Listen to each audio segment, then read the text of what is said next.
kambing dekat dah. Ada kami bayar nih. Payah ya? Bila mahal gitu. Mahal kambing. Kami jauh kok. Bijau ya. Tapi kau lah banyak pe dampaknya. Alhamdulillah, gua paling dua saja bima. Kau lah sampai 1000 dah. Bola ke Pekaparu kok.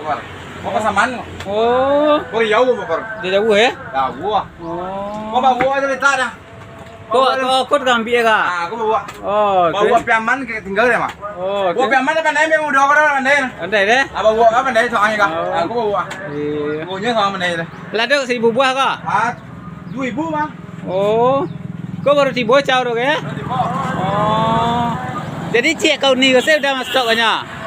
Cik kau kadai uni butet saya sudah stoknya. Siap kau ya, tapi kalau ada boleh beli buah kita aja. Oh, tu ya. Ah, kau kadai butet karambi mudo. Ah. Manjua karambi. Ah, ikut untuk bulan puasa ko. Ah, lah dapatnya stok anggaran 1000 buah. Ah, tu ya. Ah. Ada yang beruntung kadang-kadang ada mega sih bang. Ya.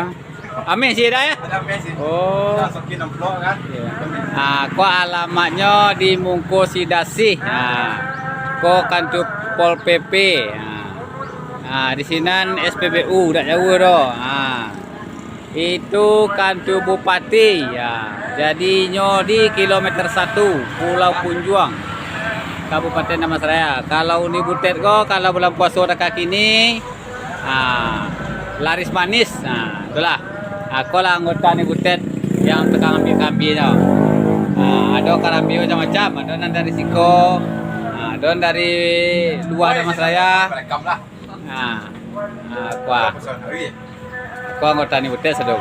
Aku yang tukang ambilnya. Itu baru deh. Aku nya.